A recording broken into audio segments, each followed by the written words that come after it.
I feel like this whole response where people have been trying to 100% authenticate every single event that happened in Baby Reindeer is really strange. And I want to ask you, as an audience, if Baby Reindeer is basically all falsified, does it still work for you emotionally?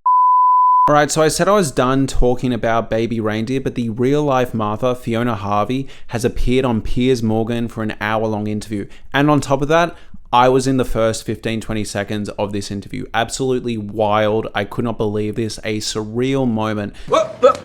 Here I come. Oh, here I come. But absolutely obsessed. But today I want to talk about this interview. I want to talk about what we can do with this interview as an audience, as well as interesting extra layers that this has added to the show. Now, I just want to clarify from the jump that this is not going to be a video where I just sit here and tell you all every single point where I feel like Fiona Harvey has lied or said something untrue or nasty. I will go over some brief highlights and some brief important things to note. However, I feel like you're all capable of doing that yourself. If you turn on this interview and you're a relatively mature audience member, you can tell where she's bullshitting. You can tell where she fucks up here and there. It's kind of painfully obvious, and it feels like watching a car crash happen in slow motion. This is a really bad PR move for Fiona Harvey, and I'll get into why.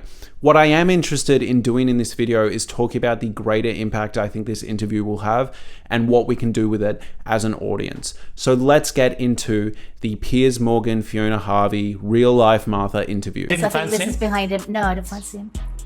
I don't fancy little boys without jobs. So some of the most interesting things that jumped out to me is she confirms that the Baby Reindeer nickname was real. That was just an interesting tidbit to me and kind of an important tidbit. It says that you told Richard Gadd that he looked like a baby reindeer toy you once had as a child, hence the name of the show. Yeah. Did you have a baby reindeer I toy? had a toy reindeer. So that's true. And he'd shaved his head. That bit is true. And there were reindeers in the shops. It was Christmas time or something. It was a joke. Secondly, she confirmed she has a bunch of cell phones. Again, just another interesting detail. There were also interesting things she disproved. She says that Richard Gadd, Donnie Dunn, never actually showed up outside of her house. Now, I do just want to say I am in the camp that it is totally fine that Richard has fictionalized a version of his true life experiences, and I'm going to die on that hill, and we'll get into that later. But I did find this interesting. Aside from that, a lot of this interview is basically Fiona Harvey saying that this show is full of untrue. It says that she never assaulted Richard Gadd in any way. She also says that the relationship, the friendship that they shared was very minor. She says Richard Gadd came onto her about hanging up the curtains. She only left a few tweets, a few emails. She said she didn't know his address, but then actually she did send a letter to him. Basically, the interview is full of denials, and then Piers Morgan kind of questioning them a bit, her stumbling on her words and backtracking and double taking. This is a hard to watch interview for Fiona Harvey. I was really worried for her going into this interview. I thought somehow, unless she walked this impossible line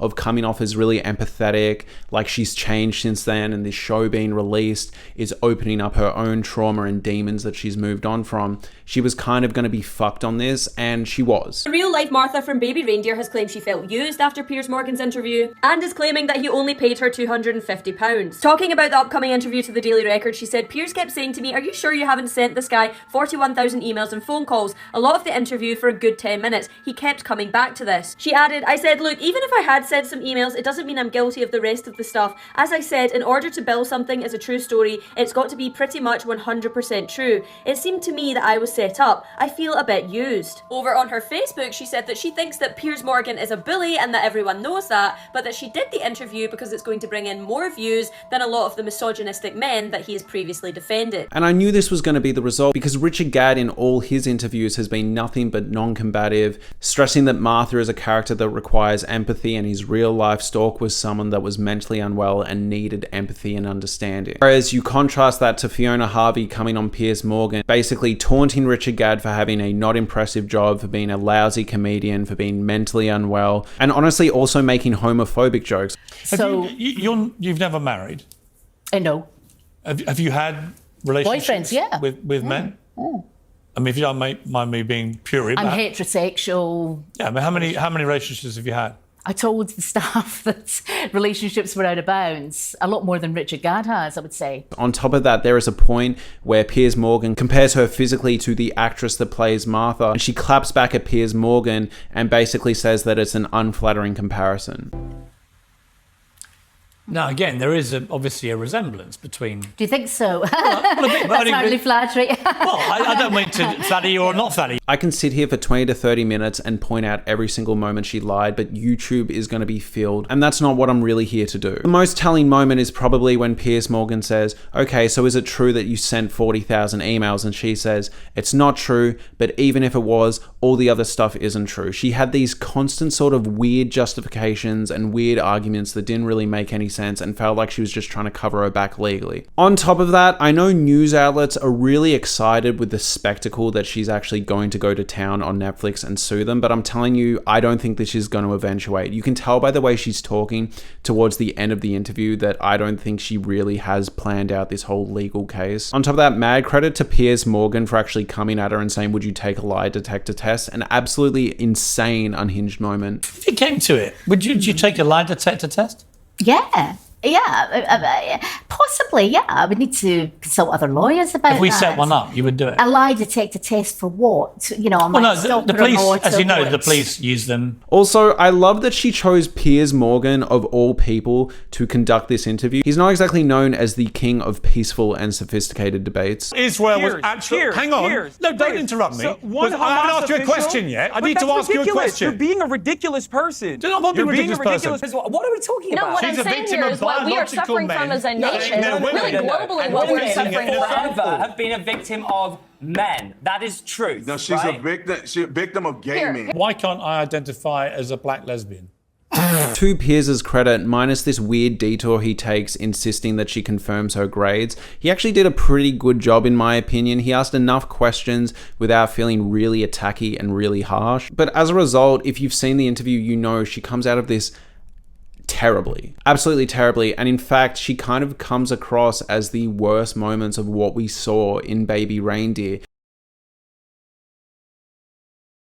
She talks in ways that remind us of the emails we saw in that show.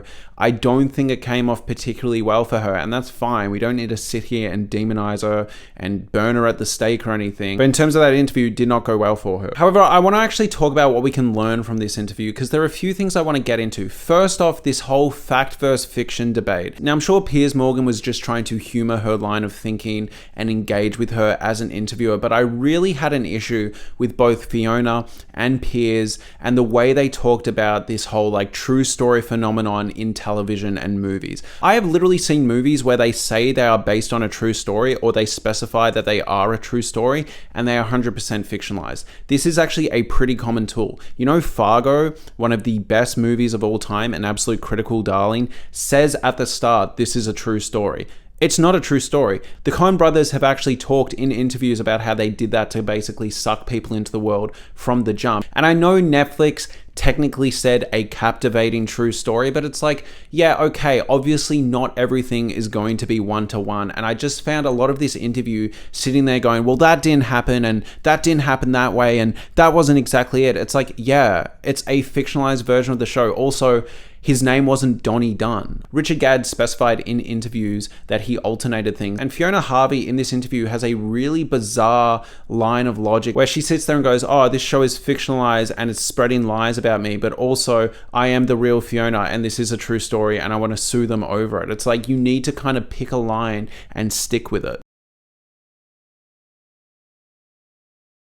And like, let's all be honest with each other. If she didn't come forward and go on Piers Morgan, this eventually would have washed away. People would have seen some tweets and gone, oh, I guess it was a true story after all. Honestly, speculating a bit, now this is just my personal opinion, it feels like maybe she just is resentful and angry, you know, that Richard Gadd has turned this dysfunctional relationship that they briefly had, no matter how serious or factually accurate, and turned it into a show, and he's living the high life and she's sitting here copying the brunt of it. And that is a really unfortunate situation and a really sad one, but I don't think it's helped by going on Piers Morgan and outing yourself and coming across as really angry and hateful. But circling back to that fact versus fiction, true story, not true story debate, I think Richard Gadd is allowed to take certain things that happen to him and then fictionally kind of exaggerate them. That is clearly what is going on in Baby Reindeer. There's a chance that some of what Fiona Harvey is saying is actually true. Maybe there wasn't that much stalking. Maybe it wasn't that intense.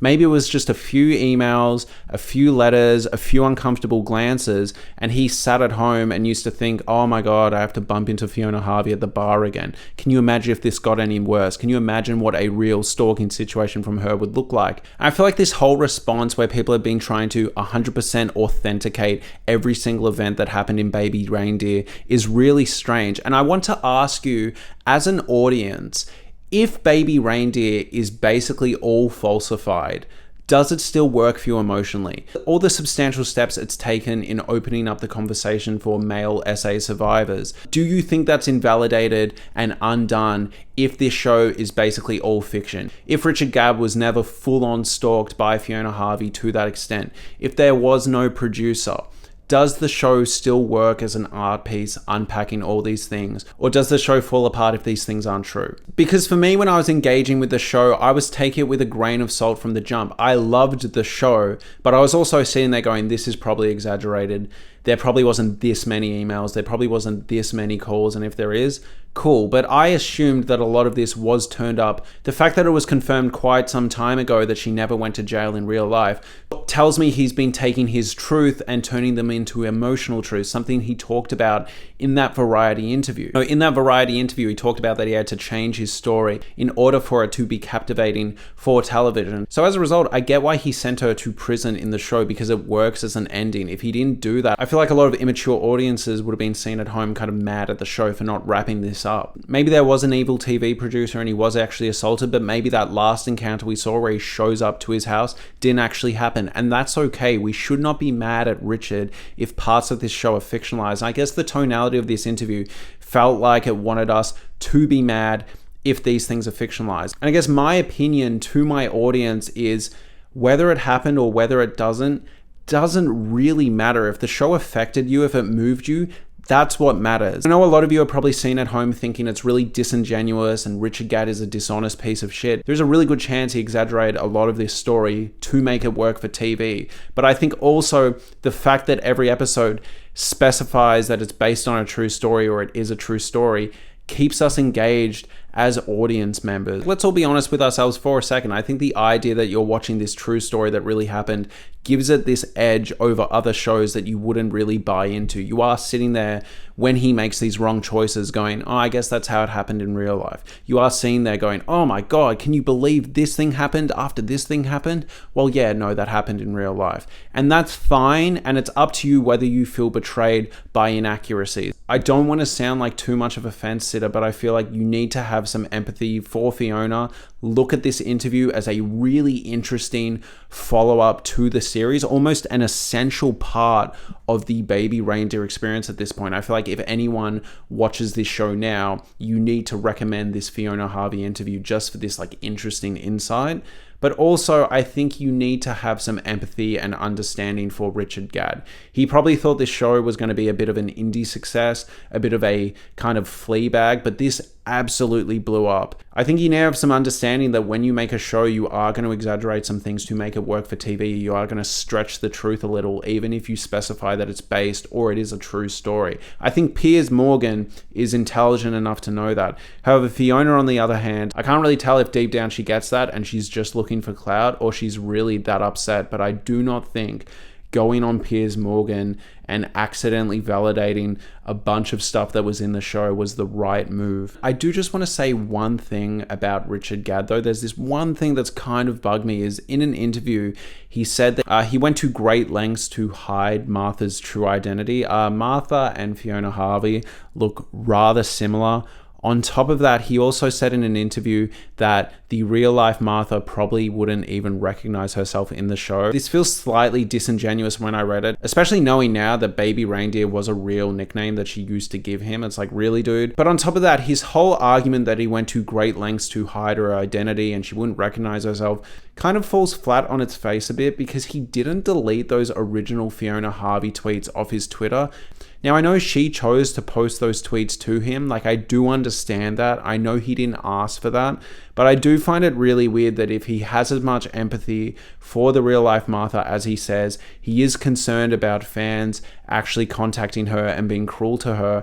I don't know why him or his team or the Netflix legal team wouldn't have just gone, hey, let's clean up your Twitter so people don't randomly start attacking this poor woman. But That's just me. Maybe that's a really controversial hot take, but that always kind of sat a bit strangely in my brain. However, I still kind of stand by what I said in the last video. I think we need to have empathy and understanding for both these people. It is abundantly clear Fiona absolutely tanked this interview. Richard's going to be fine after all this. At worst, it turns out some of the things in his show weren't true. And to my audience at home, I think you're smart enough to know that this show from the jump was never going to be 100% accurate. I hope you're smarter than that, and I think you guys are. Anyways, thank you so much for watching. I really appreciate it. I am absolutely zonked at the moment, so I'm sorry if my energy's been a bit off. Please let me know what you'd like me to talk about next. Next week, I am covering all the seasons of Bridgerton in anticipation for the new one. So if you've seen that show, stay tuned. If you haven't seen that show, you should catch up. And I'll also hopefully be covering this new Netflix miniseries that has dropped. I'll put it here, but watch that and hopefully we can all talk about it. Thank you so much for watching. Why can't I identify as a black lesbian?